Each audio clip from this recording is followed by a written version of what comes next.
We're back with Bobby and JJ Radio. Today is entitled How to Prepare Your House to Sell or Put on the Market. Our first guest is Scott Emerson. Scott's going to let us know about some pre-listing inspections, or if anything, what to prepare for when the buyer is going to eventually do an inspection on your home once your house is on the market. Now, Scott is the owner of Scott's Inspection, Scott Emerson here, which is the largest independent inspection company in San Antonio. In the world. No, I think it's San Antonio. We're going to definitely go with that. He's from west of Lafayette, Indiana, by the way of Dallas, where he did his American Inspectors Institute inspection degree or licensing. He's performed personally over 40,000 inspections. He's a pillar of the real estate community. That's how we've known him with Keller Williams Realty. He's done a lot of MCE courses, and he's all over the real estate community. He has 7 residential inspectors on his team, 1 property management inspector, and he spearheads the commercial division. His inspection team is wonderful. They're available 7 days a week to every single client. They're very thorough, and they're really honest group of gentlemen and women there that work with Scott's Inspection. Now, Scott, we're going to talk about the benefits of a pre-listing inspection. Talk to me about that. How is that beneficial? Well, JJ, it's very common for a homeowner to feel like their house is perfect. Mm-hmm. And unfortunately, I know we all do. Unfortunately, after they decide to list a house and they go through all the showings and a buyer comes along and makes an offer and gets qualified, sure. The end of the whole process is the home inspection, right? Hired by the buyer. Sure. If the sellers were to be proactive and have an inspector come out and do an inspection, they have opportunity to get a better understanding of what is going to happen at some point, no matter what. Right. And if they take the time to do it up front, then they can have the opportunity to get things repaired or addressed at that time, right. and sometimes avoid a transaction falling through simply because of the inspection report. Sure, and to kind of tag on that too, I tell my sellers is when you know something's wrong with your house, you can get it done. Let's say your brother-in-law is a carpenter, yep. or a handyman, or whatever. Yep. So you can get it done with whoever. But once a buyer gets his own inspection company, and he submits an amendment, they usually want very specific licensed individuals to do the work that they want the sellers to do, and at that point you're paying for just like a GFCI, for instance. It might cost you $40 at Lowe's, but if you need a licensed electrician to do it, it's going to be way more than that, right? Absolutely. And there's no reason why something very simple can't be addressed by a homeowner or someone who they might know. Sure. And any trade, particularly in this market where there's a shortage of trade, a service call is going to be $99, $100. Absolutely. And then you have the parts and the labor. So yeah, quite often there's some simple repairs that can be done. Right. And those repairs sometimes will help show the house. Definitely. And you can take care of it ahead of time. Unfortunately, there's not any control over who the buyer hires and brings in, and sometimes those inspectors are the type that might be alarmist. Sure. And will see something and may not have the expertise to describe it to the prospective buyer correctly. Right. Address it up front. Disclose it, repair it. We in our office we use disclose, repair, replace. That's it. Yeah. Or remove. Yeah. We recently did a pre-listing inspection, and they were going to list the house with the hot tub off the back master. Right. And to be real honest, the hot tub wasn't worth anything. There was a cold tub. It was probably a cold tub and was green. So based upon our inspection, our advice was to remove it. Yeah, just get rid of it. Most people want that removed anyway. Yep. Yeah. Is there any difference between a pre-inspection and an inspection that a buyer is going to do? Not other than the concept, and meaning that when we do a pre-listing inspection, we're still following the requirements of the Texas Real Estate Commission, which has all of our standards, their minimum standards. We use the same report form. Sure. And the only difference is our client is the seller. Right. So we're going to educate them a little bit about what we think they should consider doing, how to get things done. Sometimes we can go out of the box and we'll assist them giving recommendations on making the house more presentable for showing. Right. And we'll certainly tell them what to expect when an inspection comes up. What to expect when you're inspecting? Is Yes, that yeah, something like that. there's a book that I So might be you're wrong. really helping the seller hang on to more of that negotiating power. Absolutely. And you know, if we do an inspection for a buyer, it's the same process, except now we're kind of showing them what they should Sure. prioritize and put things in perspective. So it gives the seller the opportunity to be proactive.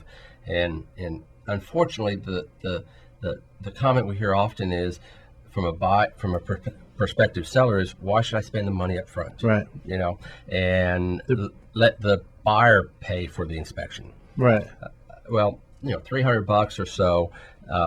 That's can be nothing eaten in up labor. real quick in a service call. That's nothing in labor. And we're, not only do we do the inspection, we're there for a consultation. Sure. And is there any way, like if I'm a seller, can you completely inspect proof of home, or is that kind of? Well, in a sense, yes. I think what you're referring to is how do you prepare? How does a seller prepare for the inspection process? Right. Exactly. And I've been doing this over 30 years. I still get nervous if I'm selling my house and an inspector's coming. Sure. So what they need to understand is, you know, what time is the inspection? Who's showing up? How many people? And have them understand what's going to happen. Inspectors are required by the state to do certain things. And unfortunately, one of those is when we see something wrong, we have to check it off as a deficiency. Sure. Doesn't mean it's wrong. And I like to put things in perspective and try to tell people, when you look at an inspection report, there are going to be some things that are broken, not working. Some things are written up as deficient just because of the age of the house. Right. So I encourage people to read the preamble in the inspection report form that will clearly state that there are some things that we write up as deficient that may have been approved when the house was built. Right, like GFCIs, for instance. Yep. Like going back to that, like now I know they're required in like the garage, right? And Same with smoke alarms. smoke alarms. Yeah, they're every single year. It feels like there's more and more that are needed. The code changes. Yeah, eventually the whole house is gonna be smoke alarms and GFCIs, I think. Correct. Yeah. If it was built today. Sure. So if it's a 10-year-old house, Right. it's not required, but the inspector is required to write it up as a deficiency. Absolutely. So that, you know, they'll get educated about some of those things that are going to happen. So it will make it easier. You know, they won't get a report or demand or a request for repairs that they don't anticipate is going to happen. Sure. If you're just joining us, we're talking with Scott Emerson from Scott's Inspection. He's going over pre-inspections and how they're important to save sellers money. We're also going to dive into what does a seller need to do to get everything prepared. I know they need the utilities on. There's some other things that really slow down the process. I use the term, don't upset the inspector. Yeah, that's the worst thing you can do. Yeah. That's not the right thing to do. Yeah. So, you know, an inspection is going to go easier Sure. and faster if when the inspector gets there, the house is ready, Right. meaning utilities are on. That the inspector has access to items like the electrical panel, the water heater closet, other areas where they're going to want to look, and, you know, attic access Sure. is one. So it doesn't work if I stack up a bunch of boxes and don't give you access to that. You're still going to check, or you're going to still want to check. Well, least, then right? the inspector's going to say something like unable to get into that attic. Right. Well, what's going to happen? Well, the buyer's going to want that to happen, Eventually. which means the inspector's going to have to come back to the house, some charge for those trip charges or re-inspections. Right. And it just gives a sense of the buyer becomes insecure if he thinks Maybe that they're hiding something. exactly. Yeah. So, Bodies. yep. So they, you know, give the inspector access to what they need to Sure. get to. Also, homeowners need to understand that the inspector's looking in a lot of different areas that they may not think. That little cubby hole underneath the master tub. Oh yeah. We're going to look in there. Yeah. And whatever's in there, we're going to see. Sure. So they ought to know that they need to put up or lock up personal belongings. I don't like my guys walking into a bedroom and having a money clip on the dresser. Sure. Because It's definitely mine if that's the case. by the way. yeah, no. If it's Jage's, it's a pencil clip. It's a pencil clip. Yeah. There's no money in it. I played poker with them. Yeah. Definitely not. I'm you know, done. You got to watch those things. You know, jewelry should be put up. Doesn't need to be removed. I mean, inspectors aren't opening up dresser drawers, but Sure. they're looking in master closets. Common areas are return areas, access panels to fireplaces or underneath tubs, up on shelves, underneath sinks and cabinets. So they just need to be aware of that. Gotcha. Now, how long does the inspection normally take? Generally, I think anywhere from an hour and a half to 3 to 5 hours. Sure. We're asked that often, and it all depends. Square footage, huh? A house that's clean and has easy access to everything can go quickly.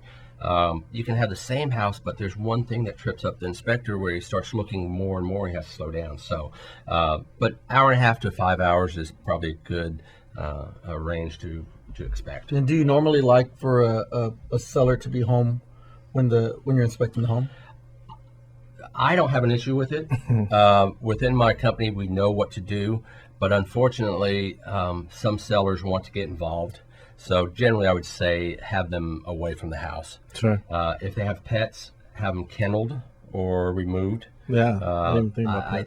I don't like chasing animals around neighborhoods. Yeah. So animals should be locked up or removed, and the homeowner generally should be gone. Sure. Yeah. We tell our sellers too.